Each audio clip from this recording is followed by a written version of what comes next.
Guys, crazy things are happening in just 48 hours. We are about to see a $5 billion crypto move this Friday. I am going to talk about everything you need to pay attention to today because there were some huge things happening yesterday. We did see a couple of the ETFs actually being delayed. What does this actually mean for the Bitcoin price in the immediate short term and as well as the future? I'm going to go through everything here today, guys, so make sure to stick around from the beginning until the end. Welcome back, everybody. My name is Chris, bringing you cryptocurrency videos every day, teaching you how to make money in this market. If you are new to the channel, then make sure to subscribe and activate the bell right now. So let's get straight into it. So for Bitcoin on the 4-hourly time frame, we're still below the bold orange line. You can see that we are making a little bit of a higher low trend line here. So that is a good sign. Let's see if this can continue potentially to consolidate within this, and then maybe we can have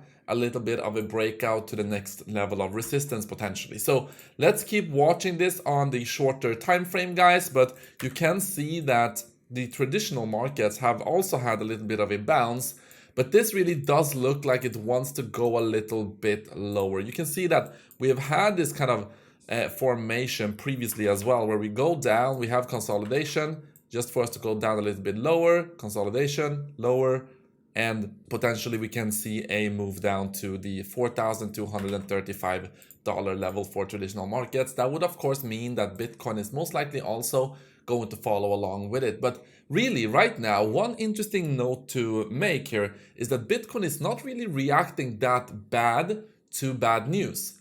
So if you look at yesterday, we did see some of the ETFs actually being delayed. Not all of them, specifically it was the ARK Invest and 21 shares Bitcoin ETF filings, and they were due for a decision, and yeah, they are delayed now, and they now have the third deadline in early 2024. Now, it is speculated that the rest of the ETFs are also going to be delayed. It's just a matter of time, but they delayed about half of the ETFs, and half of them is yet to have a decision.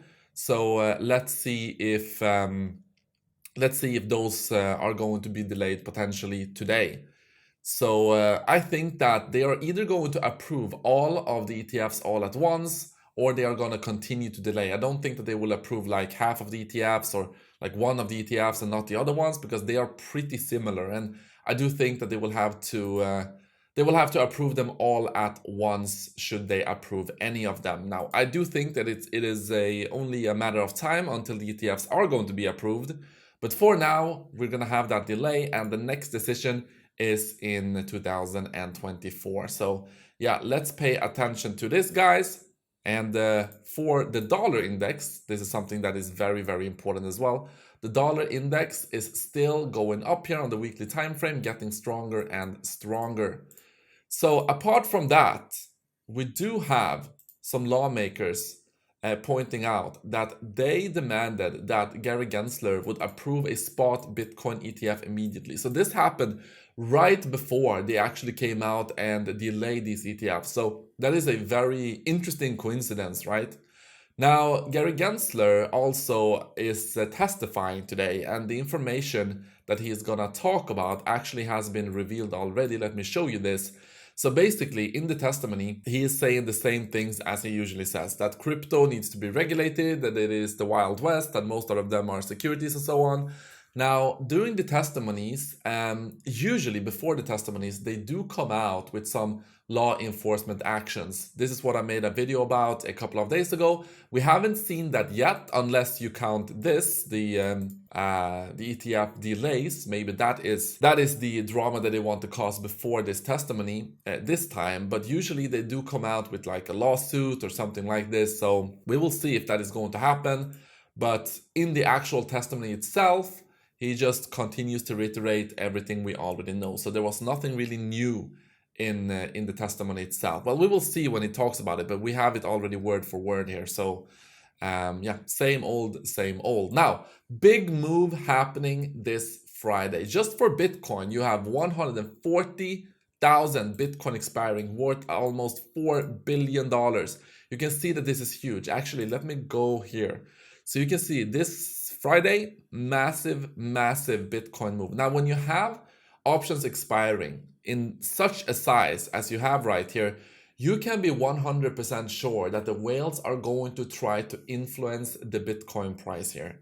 So not only for Bitcoin actually, if you also look at Ethereum, you also have huge options expiries here. I think it's like 3.7 billion for Bitcoin and like 2 billion for Ethereum. So yeah, almost $6 billion to expire here this Friday. So be prepared for moves leading into Friday. And also, let me show you this, because we are right now in green in September, which is unusual. September is usually a bad month for crypto.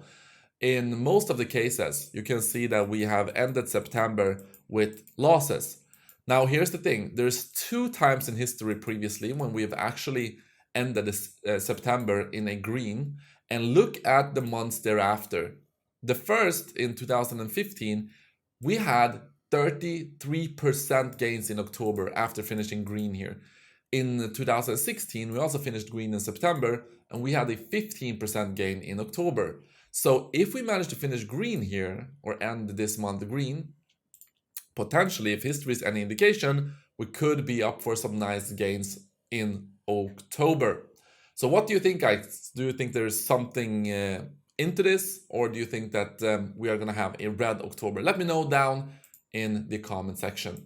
But guys, this is what I got for you. Thank you so much for watching this video, and I will see you guys in the next one.